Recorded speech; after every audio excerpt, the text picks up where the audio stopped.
Hello everyone, the Instant Camera Guy here.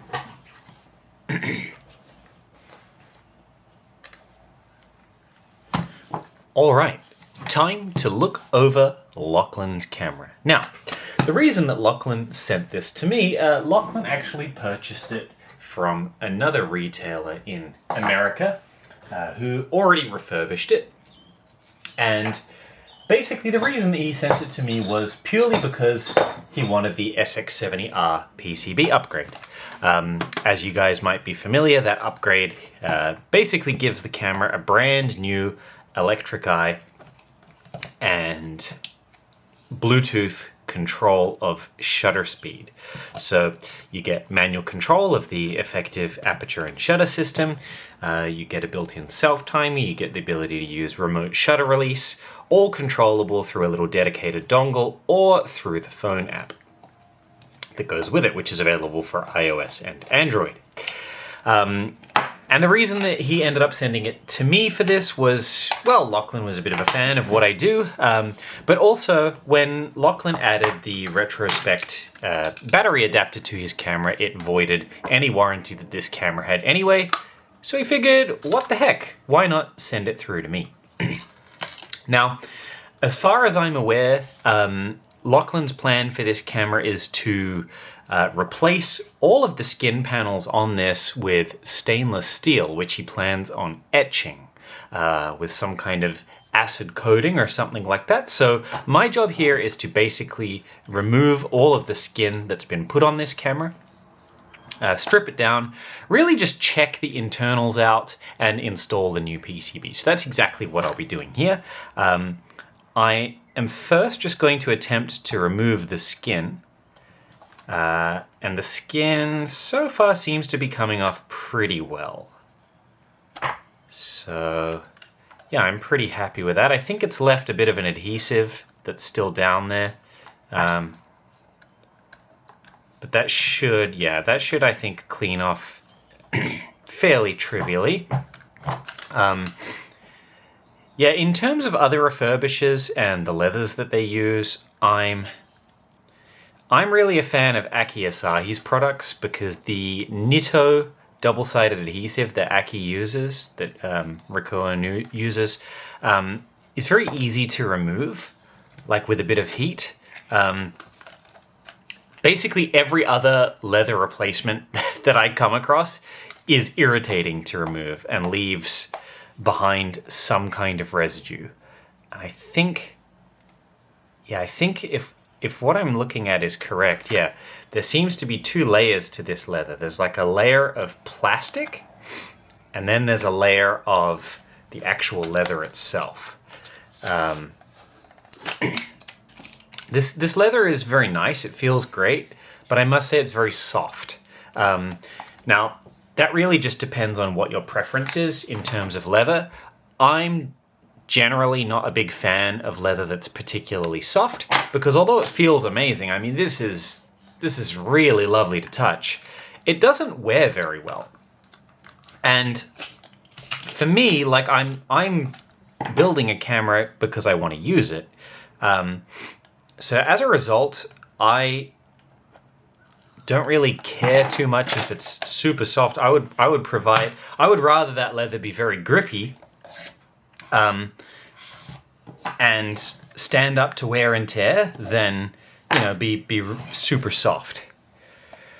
Now, is this coming off properly? I think so. Yeah. I could re-glue this leather back down, but it is a lot harder to salvage than Aki Asahi. So as I said, there's a reason that I prefer to use his leather. This leather at least is quite easy to remove. It just deforms easily. Hugo Studios, who's another leather producer in the USA, I've used their products before and I really wasn't impressed. So yeah, it really just cemented for me that as far as I'm concerned, it's basically Aki Asahi leather or nothing. And I generally recommend use a natural material, so metal, wood, or genuine cow leather. I would not bother with any kind of synthetic material. I'm assuming I'm assuming this is real leather, but I really don't know now. I'm not entirely sure. If it is real leather, it's probably not from a cow. It's probably like sheep leather or something like that. I don't know. It smells.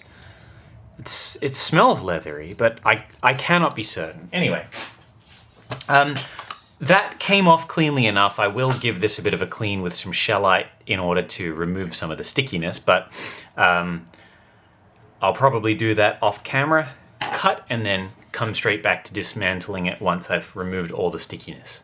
I'm going to do that now instead of doing it at the end, just in case any shellite leaks inside. So I'll be right back. All right, all the sticky removed. Wasn't so hard in the end, but yeah, just a little bit annoying. As I said, I always prefer to use leather panels, which are at least relatively easy to take off again, with the simple reason being that these are 50-year-old cameras with design flaws. It is entirely possible that I may need to repair it again at some stage in the future because of some kind of unforeseen issue that couldn't be predicted. But the camera is now clean and we're going to have a look inside. Now, from my experience dealing with Brooklyn film camera in the past, I find their technician Julian to be very capable at doing repairs. So I don't really expect to find any major works at all inside here to have to do, but I will inspect everything anyway. We have a new Mabuchi motor installed, which is cool to see. We have all the battery terminals taped up and insulated, which is good to see. I do prefer to use Kapton tape instead of sellotape, but it's insulating, so that's fine. It looks like things have been lubricated and greased up in terms of the hinge assembly. Of course, we have an appropriately stretched drive shaft, which is good to see. So I probably won't touch too much in terms of the motor assembly. Ribbon cables look okay. I will just tuck this motor driver chip in a little better though, perhaps. It's entirely possible it got bounced out during transit. And it doesn't really affect anything of the camera's functioning, but I will just put it back in a little more neatly. There we go, put that back. That there. And raise up on the clip. There we go. That can now slide back in. Take that tape off. Actually, you know what? I'm going to replace this tape. Give it a bit of Kapton so it looks legit, hey? I'm going to put that off to the side. And then just make sure, yeah, that these... I'm just going to make sure that all these cables here are just not touching. Do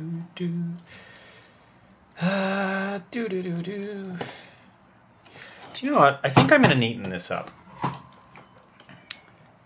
Because these little wires on the bottom here aren't totally even. And I'm just going to make this a bit cleaner. Like, this will work, but I'd like it to be a little bit neater. So, let's just get out layers here.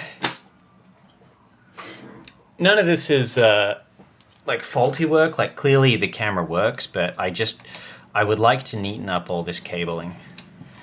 One of the things that I like to do, and part of my personal philosophy when it comes to repair, is when I have someone take apart something that I've refurbished, I want whatever tech is working on it to just go, wow, check out that. Like, look at this guy's skill and the attention to detail that he gave everything. So that's a little better. And then I'm just gonna undo the little capacitor leg that they've installed here. It's the same technique that I use basically, but I'm going to just put on a fresh leg of my own stash.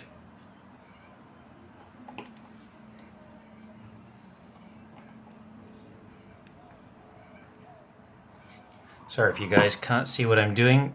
These Mabuchi motors, the way that the terminals are designed, these are not designed to like clip into ribbon cables. They're designed for cables to be pushed onto the motor. So you need to add little legs in order for the motor circuit to actually, like, in order for electricity to flow through the motor, basically. So I am just gonna, I should have somewhere, I've been cutting up capacitors and saving the little metal legs. And I'm just searching for them. I know I've definitely got a stash of them somewhere. I just can't remember where I put them. Ah, here we go. They were just in my magnetic parts tray organizer.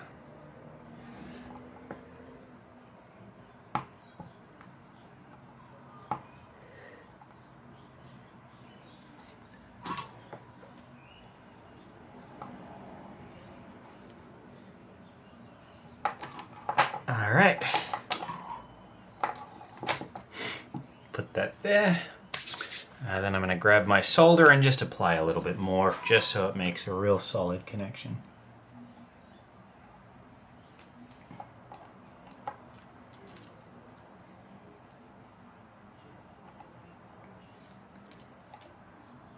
Great. All right, now I'm just going to test that motor using my AA test pack. So we'll just turn that on. And basically, I just want to hit 2 of the terminals with some power. Should work. Yep. Easy peasy. So that's now good. I'm going to bend the legs towards the rear. And my preferred technique with making a Mabuchi motor to fit a Model 1 is to try and emulate the rear housing as much as possible. I'm just going to get out from my spares here an original SX70 Model 1 motor so that you can see the difference. So I'm going to pull out an Alpha Spec and a Model 1. So on an Alpha Spec motor, such as this one, the terminals that attach to the ribbon cable on the body are at the base of the motor. On a Model 1 motor, the terminals are at the rear. On a Mabuchi, it's very similar to the Alpha Spec motor. However, there's no terminal sticking up. You actually have to insert a leg into the motor, solder it on. And what I like to do, if I'm going to fit a Mabuchi motor to a Model 1, I like to just get a little pair of like needle nose pliers and just bend those legs so that they mimic the Model 1, so that they come out the rear. So if we bend that down, can you guys see that? How I've basically folded those legs over so that they now come out the rear. And what I can now do is feed them through the 2 little legs on the back of the ribbon cables here that connect to the motor. Now, did I need to do any of this? Absolutely not. This is me just really nitpicking. As I said, the camera functioned totally fine. I just like to be just that little teeny bit neater when it comes to putting on those motor terminals. And this is a fiddly job, I must say. So this ain't an easy thing to do.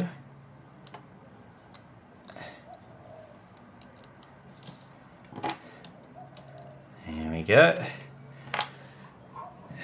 I'm just going to get a little bit of solder on the tip of my iron, and I'm just going to basically melt in one side so that I can then do the other. Yeah, now we're good. Okay, so now I can let it hang and just do the other side. Go back to that side. There we go.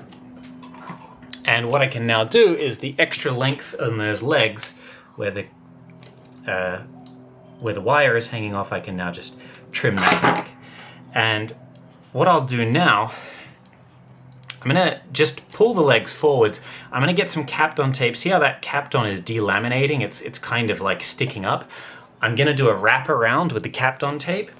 And what this does is it just helps keep those positive and negative terminals that go to the motor. It just helps keep them in place because you don't want them to touch. If they touch, you can overload and blow the driver chip. From experience, I've found that to be the case. And I don't want that to happen to this camera. So I'm going to do that right now. But yeah, these Model 1s, the ribbon cables that hold all these copper traces in place, they just tend to delaminate. And it's just because of the material. It just loses its adhesiveness that holds the two layers together. Over time, it just loses its stickiness and does exactly this. So if we do that little wrap, it should hold together a little bit better. Now it's just a matter of getting this little copper bracket back in place.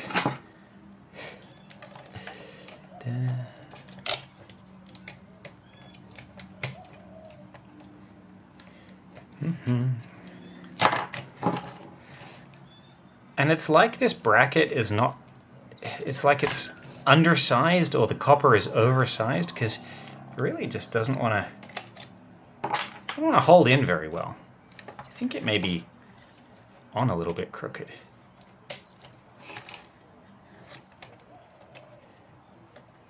Ah, yeah, there we go.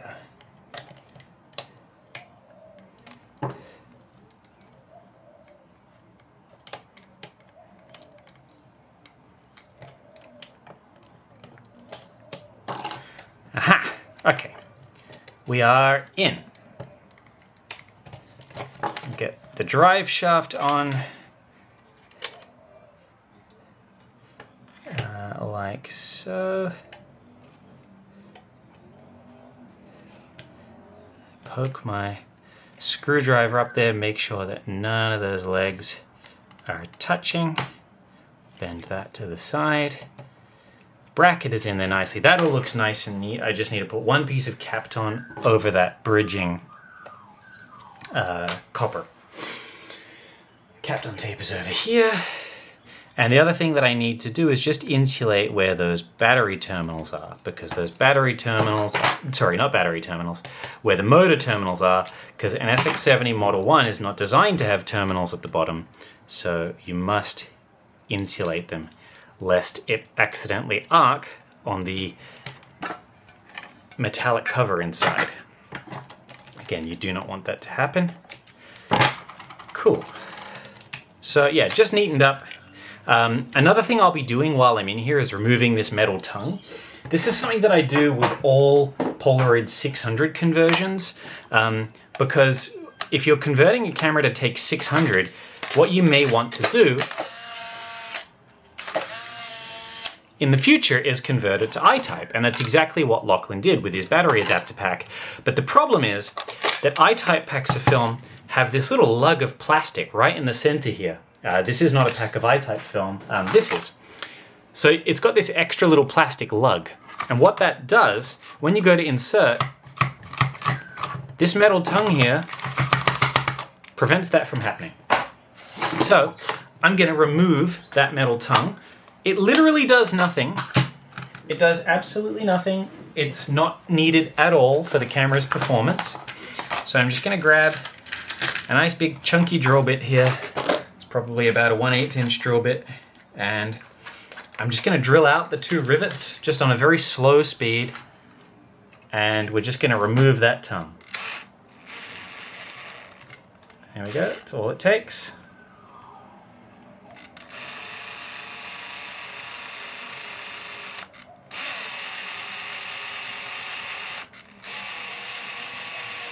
Just gotta be very careful.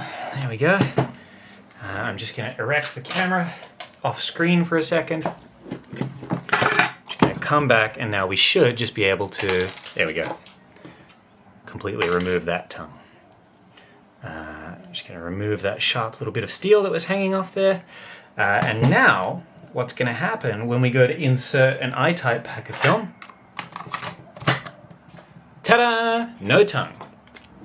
So yeah, if you are a technician out there, or you're converting your camera to take 600 speed film, of which this has been converted, one of the things that I would suggest doing is, yeah, definitely remove that tongue, because in the future you may change your mind and want to additionally convert the camera to take I-type film, and having that tongue not be inside the camera just really helps in terms of making that camera a lot more usable.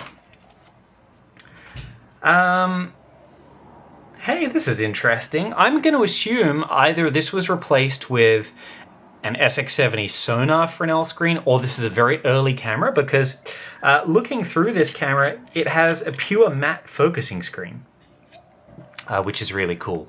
So that indicates, yeah, that this is either a very early body or that the Fresnel screen at some stage was replaced. But yeah, I'm going to continue now that I know that the body is in really great condition. And the motor is all working and stuff. What I'm going to do now is just disassemble the shutter at the very least. And I'll probably, like, this viewfinder is very clean. Probably what I'll do, I'll just open up the body just to inspect the Fresnel screen and see if I can do anything. And yes, basically, if I need to adjust anything, I will. And I'll ask Lochlan, actually, I'll message him right now if he wants a rule of thirds grid install. I can't remember if he said that he wanted it. One of the things that Lochlan did say is to say hi to everyone. Lochlan says hello to all of my wonderful viewers. And Lochlan would also like to encourage you to like and subscribe to my channel if you haven't already done so. What I'm going to do while I try and remember whether or not Lochlan wanted the rule of thirds grid installed, I am just going to open up this SX70 shutter and remove it from the camera.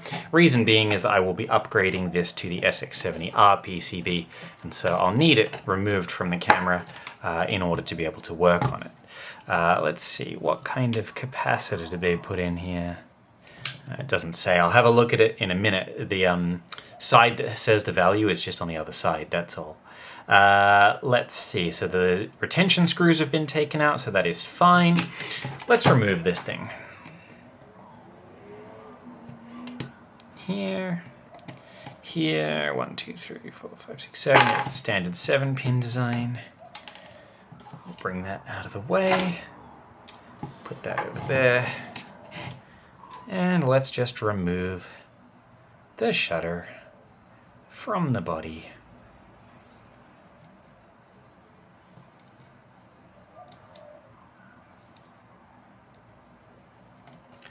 Wonderful.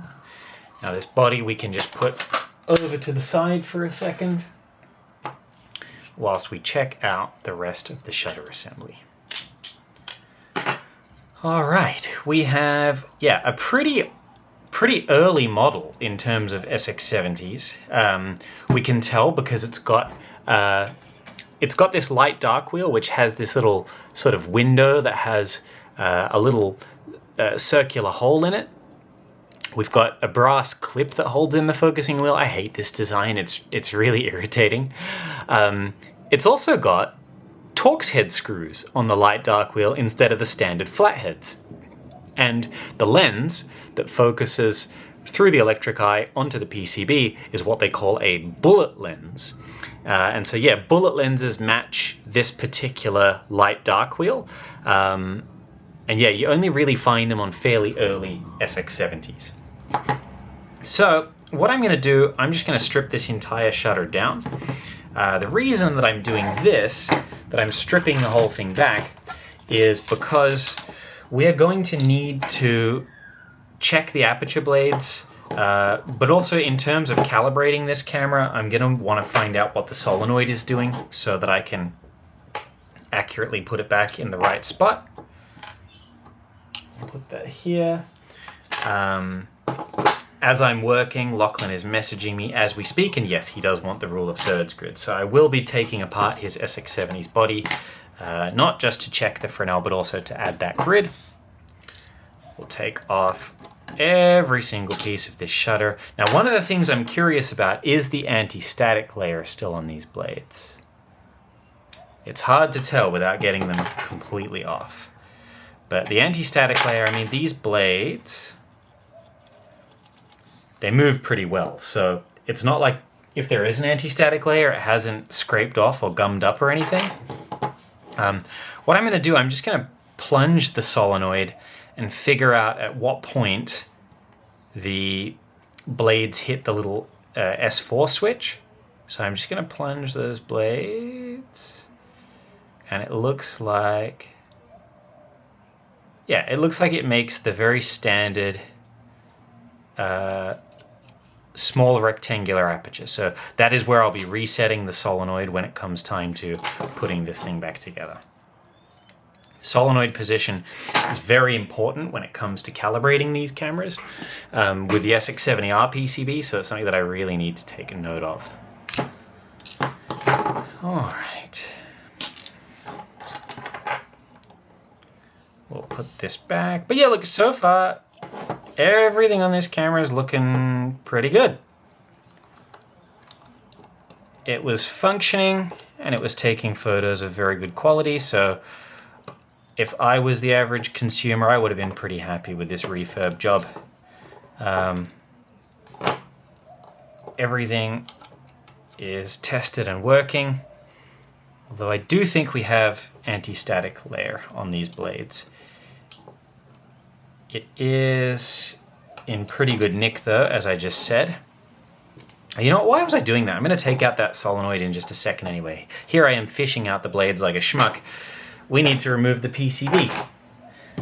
I started to think in my mind that I was doing just a 600 mod, but no, we're going the whole hog. What am I doing? I got to remove that solenoid. Now, where is my knife? I've been recording videos all weekend and as a result neatening up my workshop. And whenever I do that, I can never find anything. I'll be right back while I find my scalpel. Ta-da! It was just off to the side. It got hidden underneath one of the magnetic parts organizers. So I'm just going to remove the old PCB so that we can make room for the new.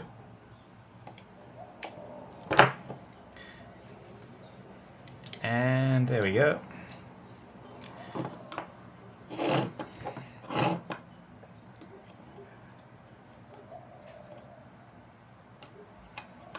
And so we're just removing the flash fire pins first.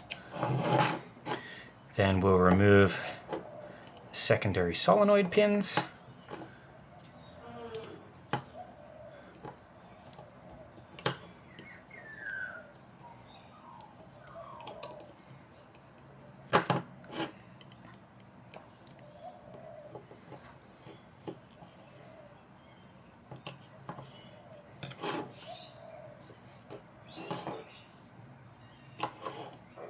Cool.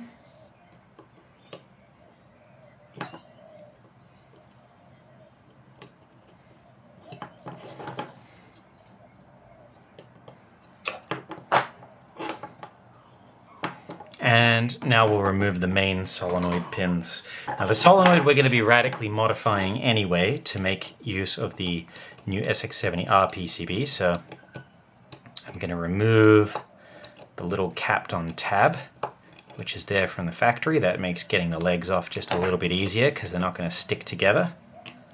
There we go. So we'll remove that. And slowly but surely desolder all the legs. There we go, that's one.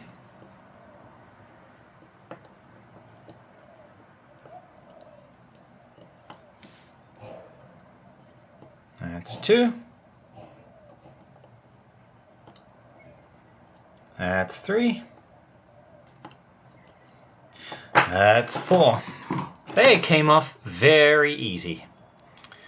I'm gonna undo the shutter cable retention screw here, which holds on the little metal bracket, and now this should, I don't think it's attached by anything, it should just lift off. There we go. Easy peasy.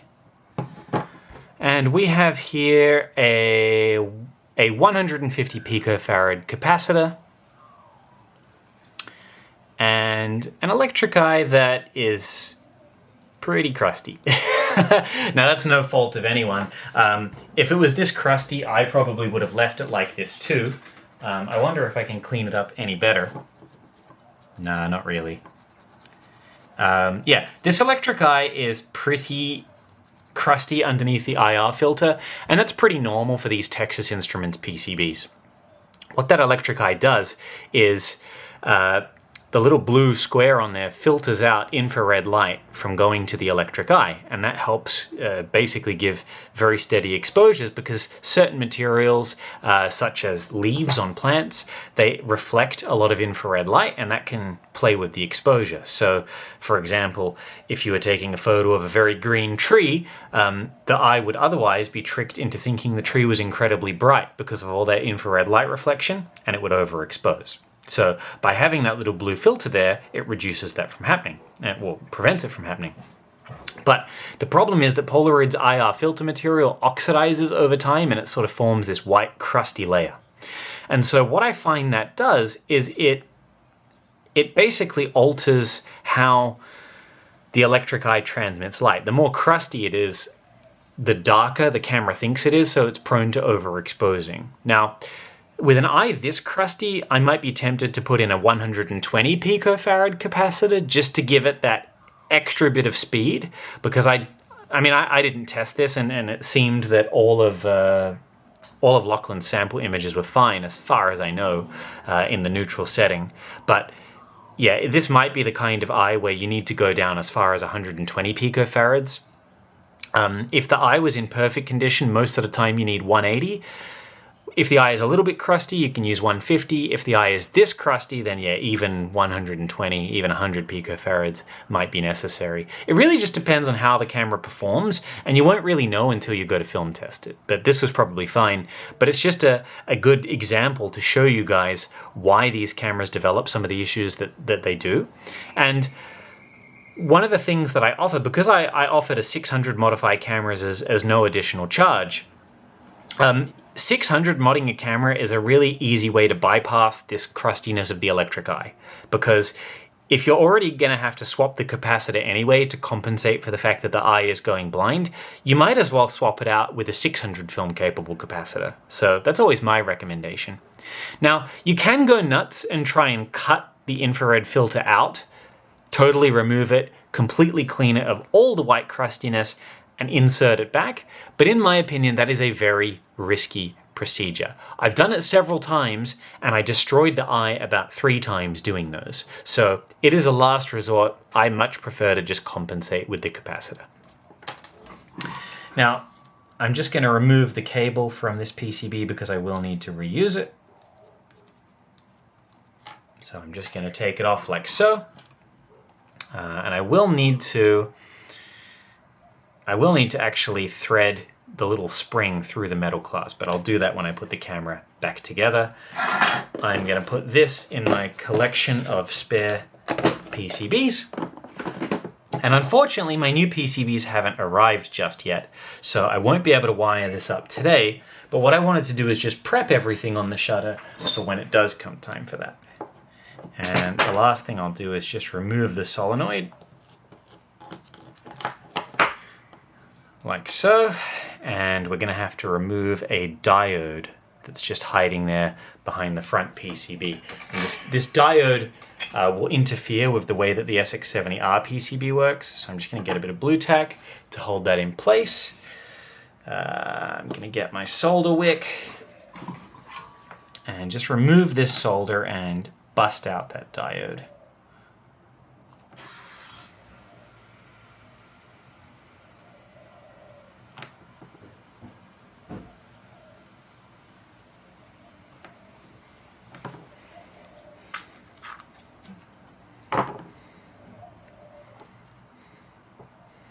So I'm just taking all that solder off.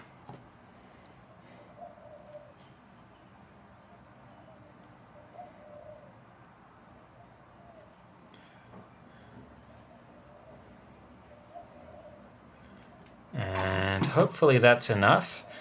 I'm going to try now and just see if I can pull that diode free.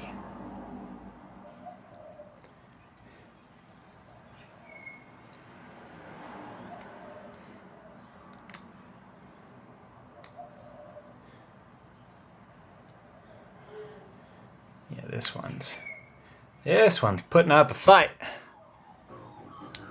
There we go, one side's out. I think I just need to remove a little bit more solder on the other side and it should come free.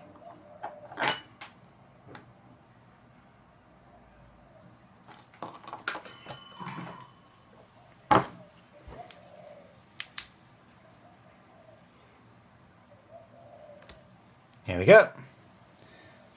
It is free. There we go. And it just fell out. So I'm going to put that in the bin and just resolder where the solenoid wire attaches to those points. What's interesting is when you take the solder off, the solenoid wire always stays attached. It's quite remarkable. The diode will give up long before the solenoid wire becomes detached from the pads. So whilst it's a little bit of an irritating job, it's generally very consistent. All right.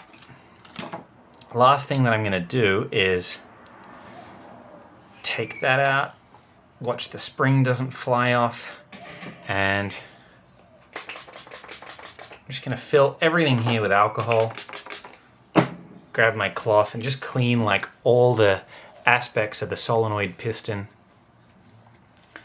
just to make sure it's working. I'm also going to, because I've got to recalibrate this entire thing anyway, I'm actually going to take out the solenoid adjustment screw,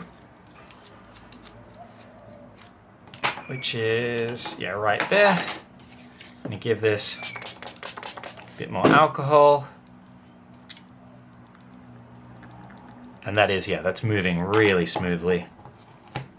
Just take the blue tack from my bench, put it back on my lamp, and just reassemble this. So I'm going to put the spring back on the piston.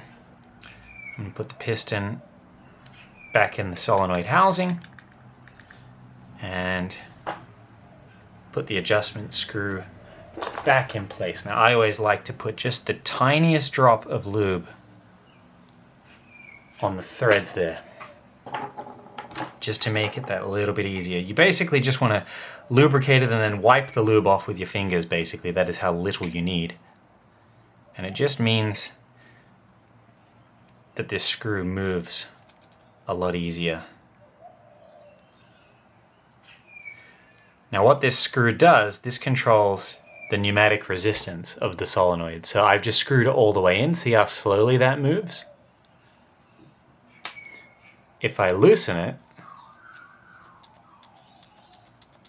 it moves quickly. If I loosen it even further, even faster.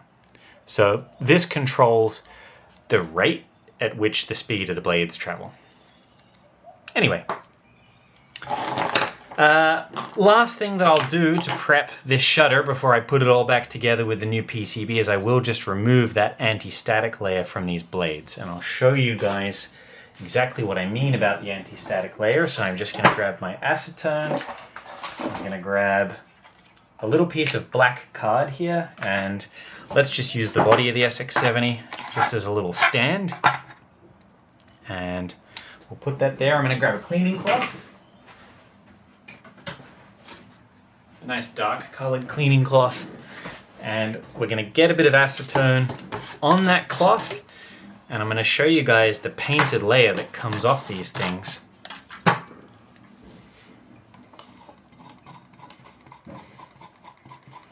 Can you see that paint transferring to the white card?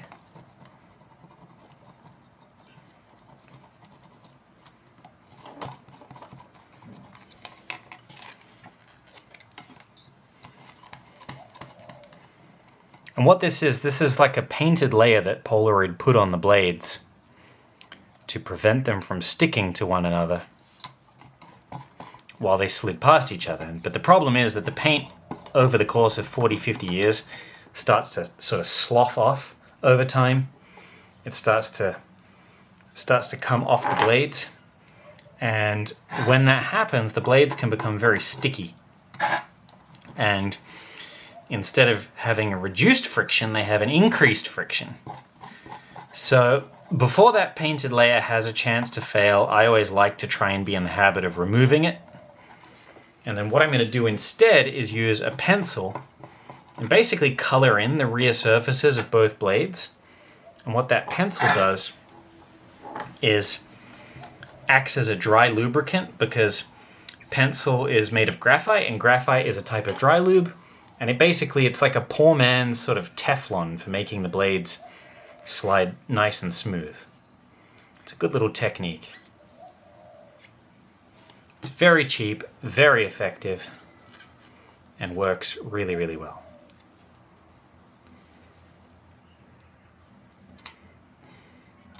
All right. Just going to get that stinky acetone cloth out of my face, because it's not great to huff those fumes all day long. And yeah, you guys can see on the black card like all the paint that came off. So what I'm going to do now is, with my lens cleaning cloth, I'm going to grab some alcohol, put that on there, and just clean any other residue off of those blades. And then while I'm doing that, I'm just looking around for my pencil. But as I said earlier, I've cleaned my bench top and I don't know where anything is now. This happens every single time. I see one there in a jar, so I can use that one. I have like a whole stack of pencils, but God knows where any of them are at any one given time. All right, so I'm going to put those blades face down, and the surface that I'm going to put the pencil on is going to be the rear of the blades. Why put it on the rear of the blades? Well, because only one side of the surface really needs to be coated to reduce the friction, and the rear of the blades is the side that you can't see. So you're not going to be able to see the fact that this has pencil on it. So cosmetically, it's going to look exactly the same.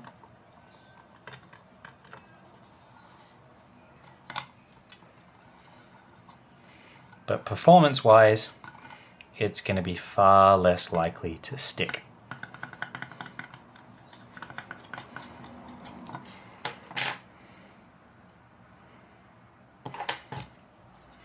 Just going to grab my lamp so I can see what I'm doing, because I can't see the pencil. Here we go. All right, that's one blade done. I'll just put that to the side.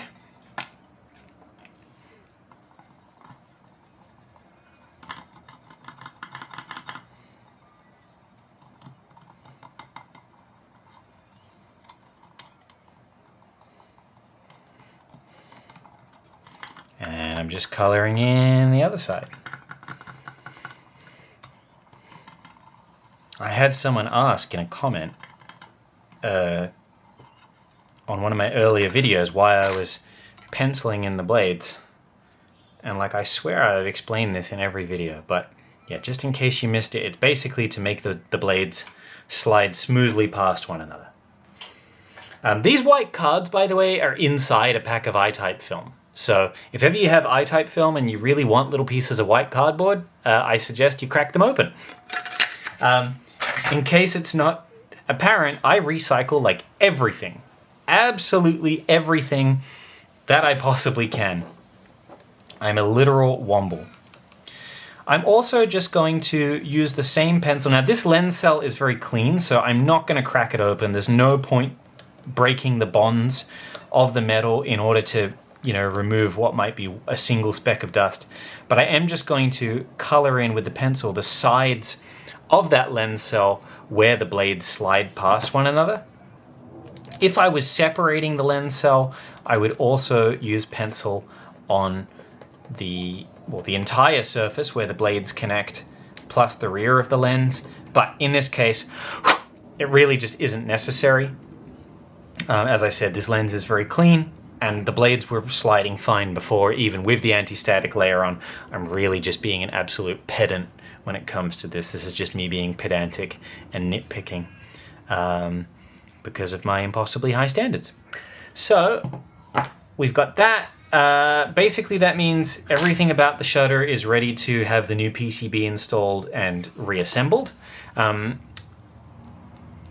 The last thing that I'll probably do, I'm actually just going to snip off the unnecessary legs on the solenoid because we're only going to need 2 of them. And that just makes it easier to see what it is that I'm doing once it comes time to assembling the RPCB. So I'm just going to snip that off. Snip. Snip, snip. Snip all the unnecessary bits off. And that just it means that when I come time to align the plunger to the shutter blade, it's going to be easier for me to see what's happening. Great. Actually, while I've got my little battery pack out, if you guys want to see how an electromagnet works,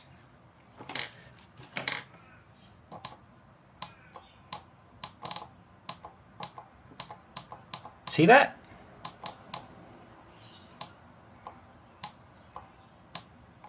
The second you apply voltage to it, maybe I can bring it a little bit closer so you guys can see. But the second that I apply positive and negative through those little legs, the little plunger moves.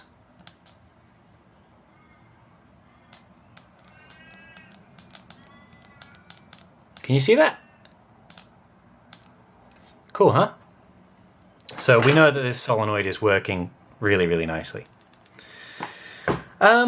Great. Well, I'm probably going to put all these little parts off to the side in like a little baggie or a box of some kind, waiting to be reassembled. I'm going to wait for the SX70R PCBs to come in stock, and then I'm going to reassemble the shutter. And what I will do in the meantime is just pay attention to the body of the camera. We'll put those parts away. Solenoid here. I'll just put the lens cell back on for now. Focusing wheel is there, and of course that. And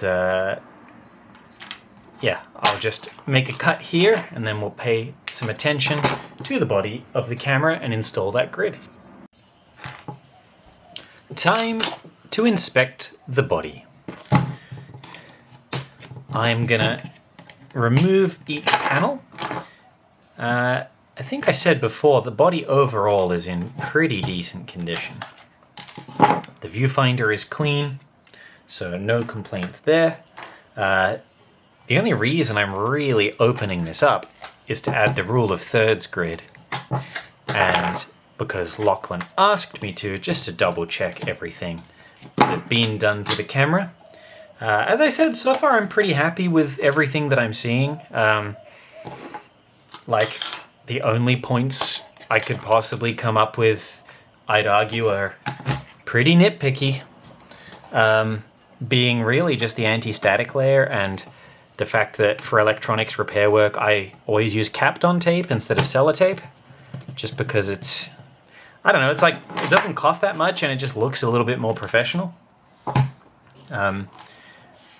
But provided that it's insulated, like, it's still going to work, so there's not really much for me to complain about here. But yeah, I am just going to open this thing up and inspect it anyway.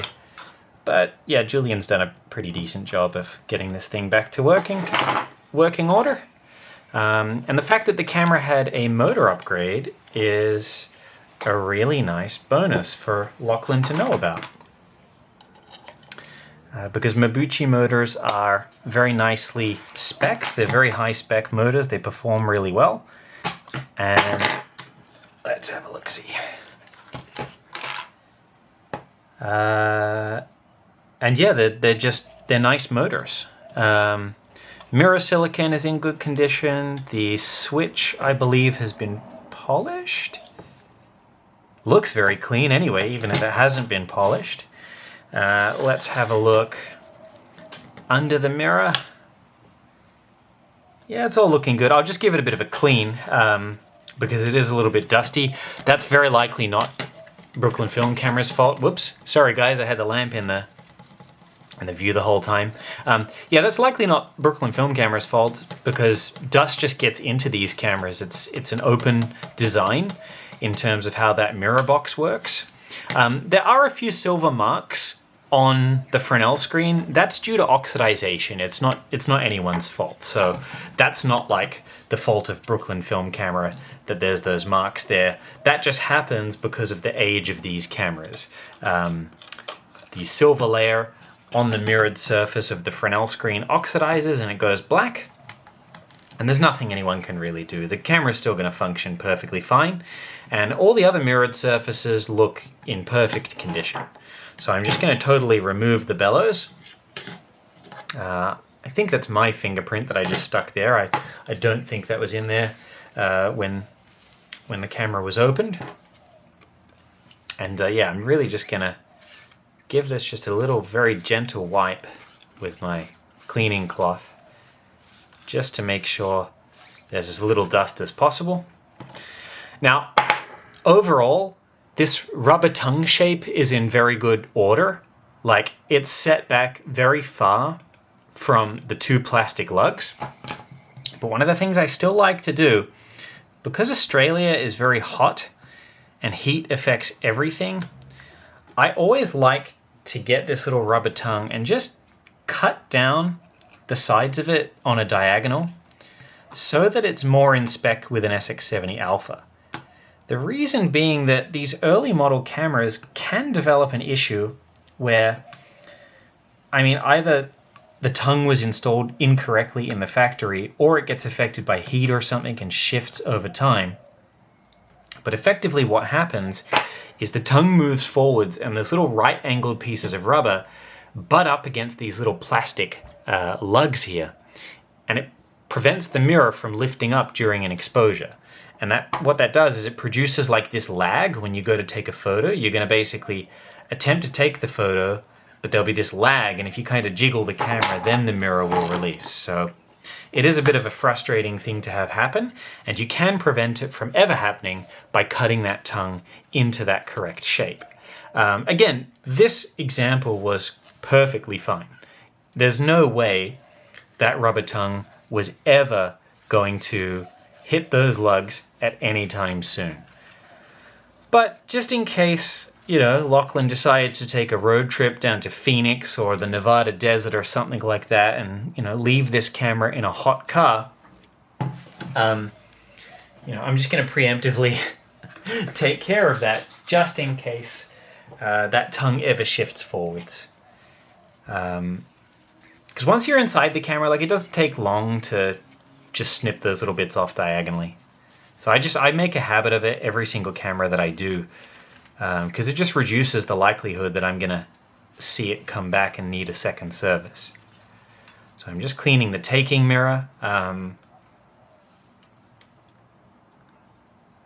which now looks, yeah, really, really good. It was like filled with dust before. Probably not BFC's fault. As I said, they're an open design. Like when you insert packs of film into one of these cameras, dust is just gonna get up in there. It's just what happens. So no one's fault on that.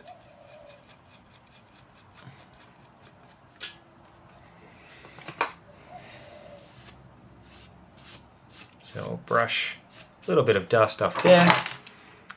This Fresnel is basically as clean as we're ever going to get it. So I'm just going to go straight ahead and grab my favorite pencil and my perfectly sized ruler. And we're going to add that grid. And just a reminder, the grid is something that I add free of charge. Why do I add it free of charge? Well, it's very easy to do once I have the camera already opened up and getting an overhaul. And because it literally just involves using a pencil and a ruler, I feel kind of bad about charging for it because it seems like such a dodgy upgrade. Like when I describe to people how it's done, I'm like, yeah, I literally just go in with a pencil and draw a few lines.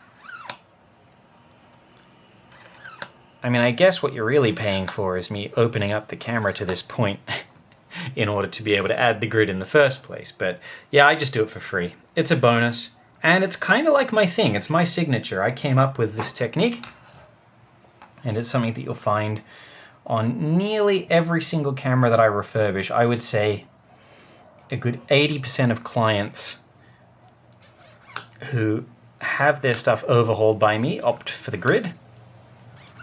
And in my opinion, it's a really nice, handy thing to have.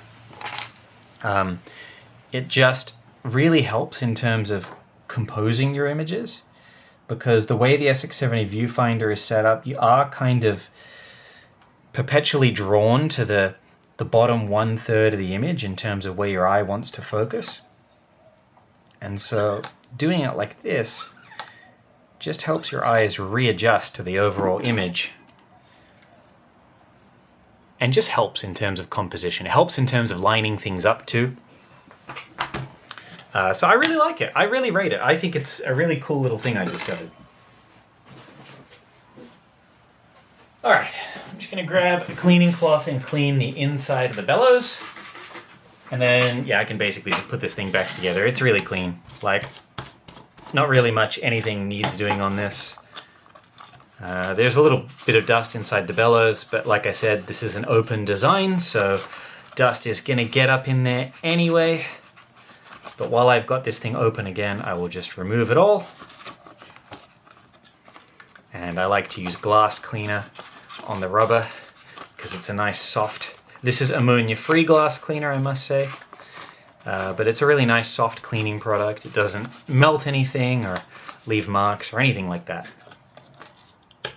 And the last thing I'm going to do is just get some of my own fingerprints off of the mirror here, because I'm 99% sure these are my fingerprints. I don't think these were in there when I opened the camera. I'm sure of it. I'll check on the video, but I'm pretty positive those are mine, but they are now removed. It's very easy to accidentally put a smudge on here while you've got the camera open. So the last thing I do before reassembling a mirror, I always give it a good clean. Because if you do this at the start, well, odds are dust and fingerprints and stuff are going to make their way onto it, and you're just going to need to do it again. So I always like to have mirror cleaning be like the last task that I have to do. Again, there's a few little spots of oxidization on this mirror, but nothing amazing.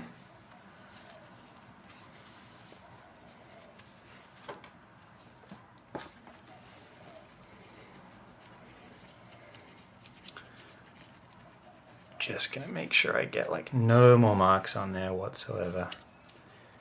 But yeah, that's a pretty solid viewfinder mirror. All right, let's get this back together. I'm just gonna check the switch once more. Yeah, that's clearly been cleaned, so no need for me to do that. All right, where did my little thing of parts go? Here it is. Oh no, here they are. I didn't put them in a lid. Well, that was pretty easy. Yeah, really very little to do other than clean a bit of dust, which just wound its way up in there, probably after several packs of film, because it just happens. And adding a grid, so yeah, pretty straightforward. I will put the bellows screws back in place.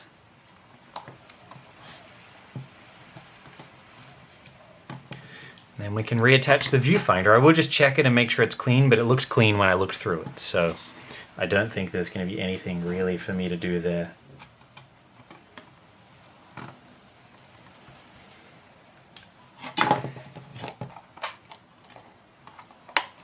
Great, clip, clip. And put these two screws on here.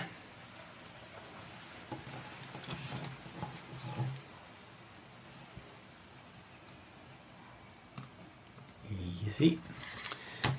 Getting these in can be a bit tedious because the screws are so short.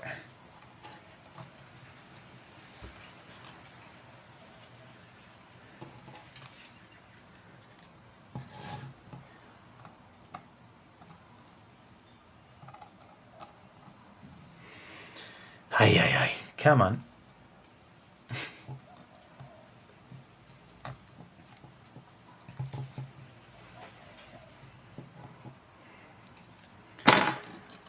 Alright. While I'm here, I'm just going to clean the outside of the bellows as well.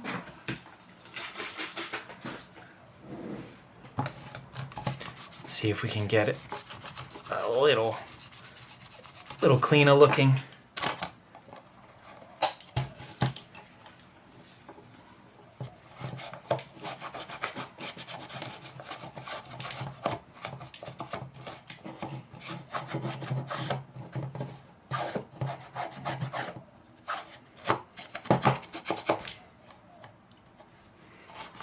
And then yeah, all I got to do is put the viewfinder on, and then we're going to wait until the new SX70R PCB arrives. I did speak to Lochlan about potentially modifying his retrospect AAA battery back to use 6 volts, to use lithium-ion batteries and a buck converter for a steady 6 volts. But he preferred to leave it the original alkaline AAAs, just because he plans on traveling through the USA and he wants to be able to buy batteries at any gas station that he comes across. It is actually a bit dusty in the viewfinder. I will just give it a very gentle wipe. Dust is probably there from using the camera. Again, it's nothing serious. And the viewfinder looked completely clean when I looked through it up to my eye. So I will just make sure though, while it's off, I mean, while I've got all these parts off and in my hand, I'm going to make sure I clean it. And on that note, I'd like to reiterate again, hopefully many of you have gotten up to this point in the video, but I had a guy the other day contact me and he's like, oh, how much to clean the viewfinder assembly and the lens in an SLR 680? And I was like, well, I don't really offer like individual repair services like as needed. Like if you have an SLR 680, like especially if you need it stripped down to the point where I have to clean the entire lens and viewfinder assembly, it's going to be much better to just have the whole thing overhauled. Otherwise, like, you're kind of wasting your time. And he was like, no, I don't need that. I just need the lens and viewfinder cleaned. I mean, look how much I had to strip down this camera just to access those parts. If it's worth doing that, it's worth doing the rest of it, especially when the SLR 680 is so notorious for that mirror silicon being loose. It would just be insane of me to go, oh yeah, I'll quote you like $100 less and just don't do any of those super important things. So yeah, if you guys, like if you ever wonder like why it is that I don't offer that kind of a repair service, it's because like you're kind of just wasting your time if you're not prepared to overhaul these things properly. Like there's so many little bits and pieces that I firmly believe have to be checked and done, even if it's working fine. Things like that little rubber tongue in the viewfinder that I just showed you. I believe stuff like that, preemptively fixing it, is just so crucial just to help these cameras last that little bit longer and prevent some other poor schmuck from having to refurbish it in the future. Like I said, this thing was working totally fine. The only reason I'm even taking it apart is because Lochlan wanted the upgrade. And while he was there, he said, check everything else. But yeah, I'm pretty happy with how this is coming along. All I've really got to do now is wait for the new PCBs to come in stock and, basically reassemble the shutter and get this thing tested.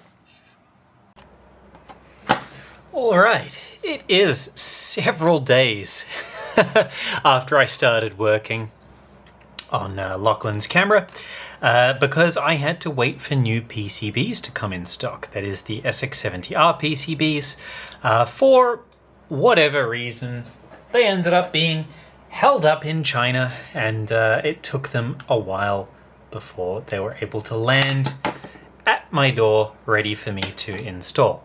So without further ado, I'm going to completely rebuild the rest of the shutter and get this thing operational.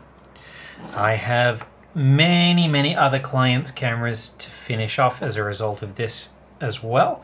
I think this is like the third one of these that I'm building today. And yeah, these PCBs have proven very popular ever since starting my channel. A lot of you guys have been wanting to get your hands on one for quite a while. And Lochlan is going to be no exception. So I'm going to just attach the board like so.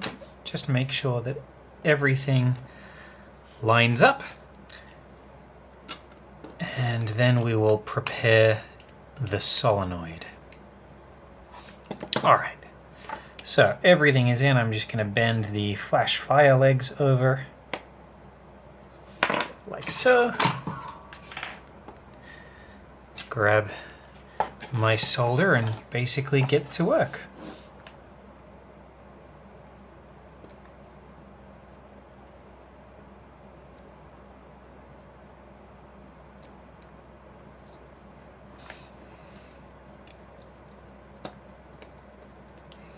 Now, in case you guys were wondering what I was doing with the Kapton tape just then on these early Model 1s, obviously the lens block here that houses the shutter housing is actually made out of aluminium, and aluminium being a metal conducts electricity. So what you want is to insulate this little part here, because that part on the SX70R PCB goes where the firmware flashing port goes, and the firmware flashing port has access to things like ground and I think plus 5 volts. So you don't want that shorting out if for whatever reason in the future I have to flash the firmware on this camera. And yeah, it's not going to be good for the camera to have that short on the PCB, so I always insulate that. Obviously on plastic housing models, it's not a problem. All right. Now, next thing I'm going to do is finish modifying the solenoid. So I've already cut the redundant legs off of Lochlan's solenoid, but I do need to remove the little diode that sits in there because the diode is not designed to work with the SX70R PCB, so we do have to just modify it.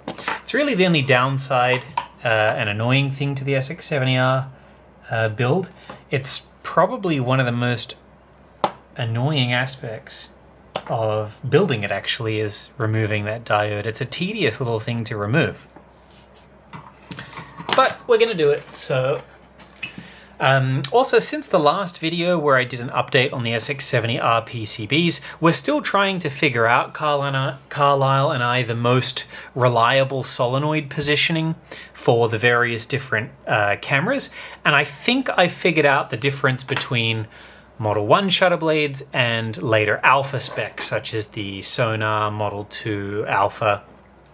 Basically the model where Polaroid changed the blade design. And I'll show you guys what I mean in just a minute. First up, I'm just going to make sure... Yeah, I was just making sure that I didn't, like, off-camera do that part already, because I've already snipped off the legs. It's been so many days since I've picked up Lochlan's camera that I've forgotten what I had and hadn't done to the shutter. But it turns out I didn't do much. I basically just took the blades off, cleaned the blades, replaced the anti-static layer with graphite, and that's it. That's literally all I've done. Alright. So I'm just taking solder off of the main little front connectors to the solenoid here. This particular solenoid, the wire and the diode legs are kind of like crimped together, which is not common. Usually they are rather separated. But what I like to do is just get a sharp blade in here after desoldering and just see if I can poke the little legs through the PCB. Hopefully you guys can see what I'm doing. It is a lot more obvious once you've got it in front of you. The little diode behind here is very small, it's very hard to see.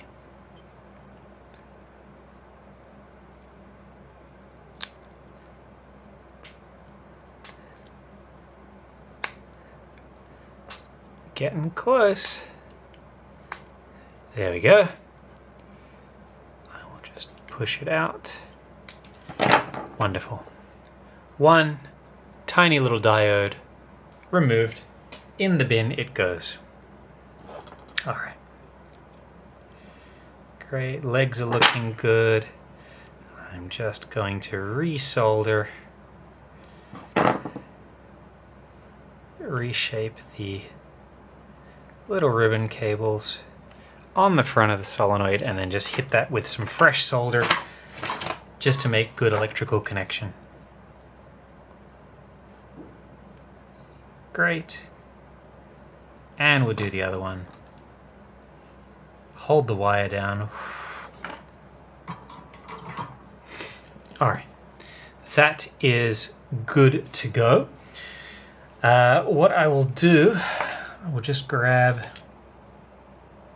the little solenoid positioning screw, which I believe is this one here. Just make sure that it fits. Yep, that is a positive. And the other thing that I'm going to do is just grab the little washer. And now we can put it on the camera. Yep. Okay. So, making sure the legs are bent down as it goes through. I'm not going to solder the legs on until the solenoid is in position.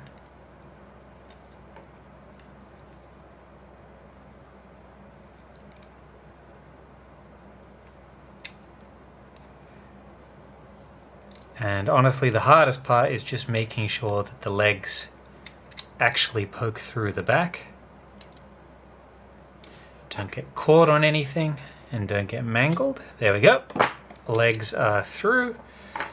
I will put a screw in place. Get it in the solenoid block, and yeah. Basically now what we can do is adjust the solenoid until it's at the correct distance. So there is a tiny little metal spring here that engages the third and fourth pins on these 4-pin solenoids. And what those do is, for the original PCB inside the camera, that would have engaged a sort of power saving mode so that the shutter didn't require as much battery voltage to operate. That is what those pins were there for. And what you want to do in this particular version of the solenoid, you want to position it in such a way that as the little plunger comes down, there's like a tiny little rectangular hole in the aperture blades. Can you guys see that? That's the shape that you want. That is the stock factory position for a Model 1, and that is what I want it to be here. It's nearly perfect. I've just got to move it to the right just a tiny bit.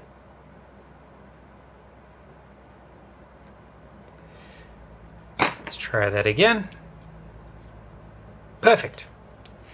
So can you guys see, hopefully the camera is focusing on me, if I'm moving the blades just to where that secondary switch is touching, and it leaves a very tiny little rectangle, and then it would be closed.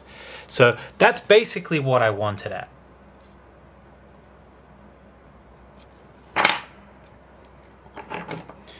And that is, yeah, pretty much the stock position for the solenoid. And then once it's perfect, and I'm very particular about this,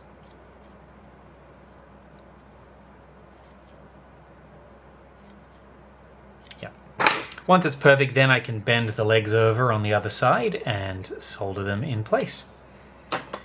But yeah, you don't want to do that until the until the solenoid is in position, because once you solder the legs down, it obviously makes the solenoid far harder to adjust. But that should be pretty much the stock position of the solenoid.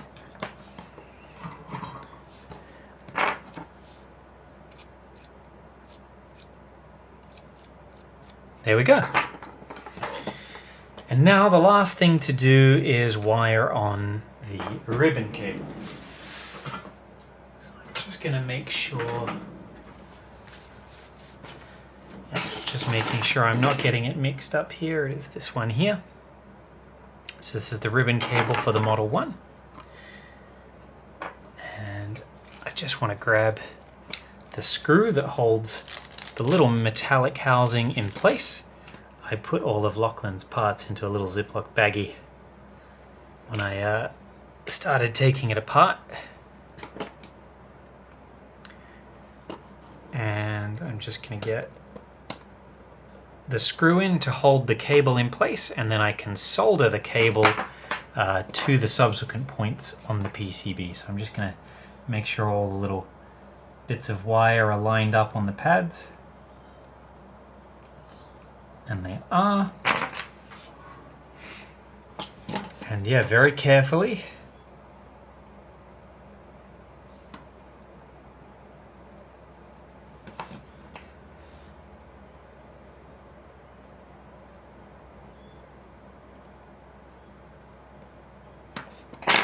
Very carefully, I'm just coming and soldering all the bits in.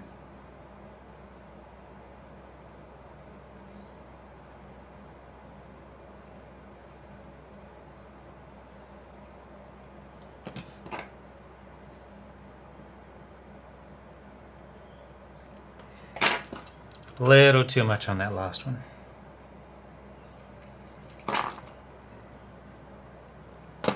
Nearly there.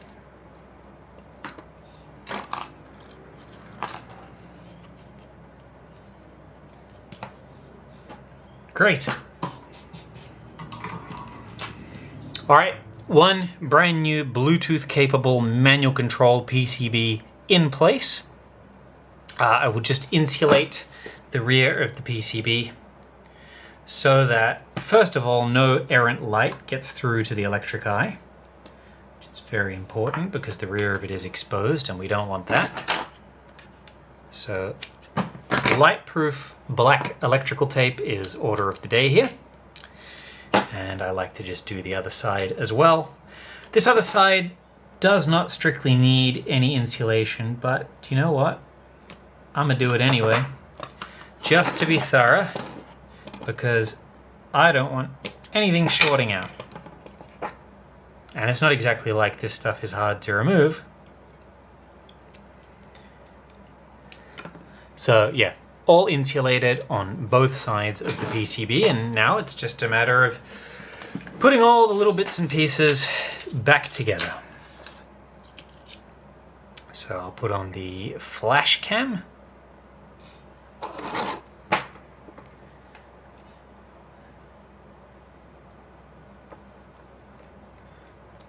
Like so.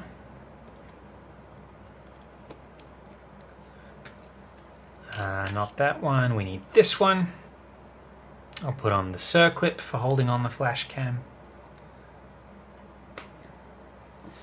Great. Now the walking arm.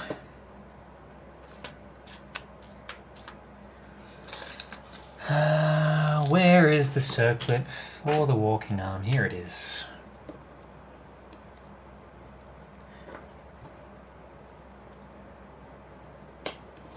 Great. I'll just grease up the flash cam assembly before I put the circlip down. This is basically the brush that I use to brush on grease for the pick arm on the side of an SX70, and I don't even apply any additional grease to it. I pretty much just use this brush pretty much dry. It's got like the tiniest trace amounts of grease, just white lithium grease, which will just act to reduce friction on this little cam follower assembly. And when you do that, it drastically smooths out the focusing wheel, because basically that little metallic flash cam, it tends to get a little bound up over time just because of the metal oxidizes and there's a bit of friction.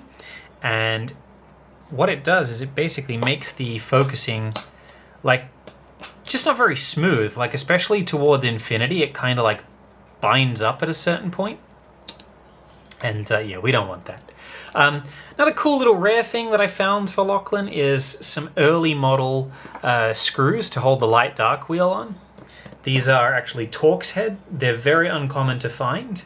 They use the same Torx head screw as every single other screw on the camera, so I thought, since Lochlan's been real cool about waiting for stuff, that here, you can have this cool rare little bit of business.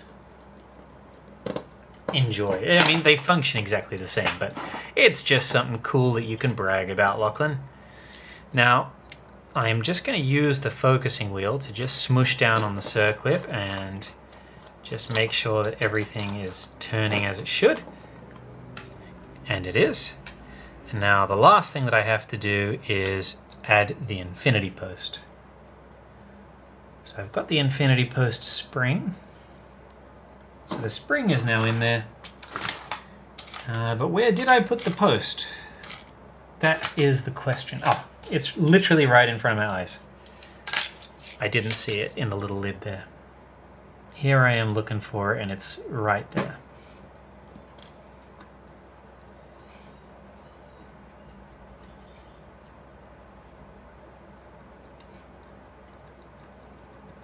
Great.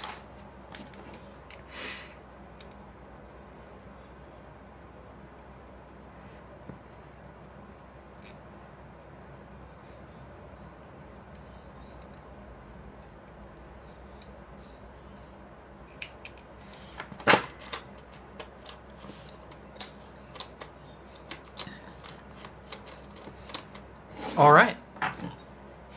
Another circlip goes on the little focusing wheel. I'm not going to do that just yet. Basically what I'll do now is mount this shutter to the camera, give it a bit of a test run, and yeah, hopefully come back with a semi-finished result for you guys. Well, there we have it, guys. One finished camera with Retrospect AAA battery pack, a Medusa themed strap, and since the camera's nickname is Medusa, I even put together a little Medusa themed shutter button for the client. The new PCB is installed and has been fully calibrated. Everything about the camera is super clean and works really, really well, and this should give great photos for years to come. Film testing proved very fruitful. Everything was totally accurate, from flash down to 100th of a second, 1/10 of a second, all superbly accurate, and I couldn't be happier with how this thing turned out. I'm going to go send this camera off to its owner now, and I'd like to thank you once again for watching my videos. Thank you so much for the support.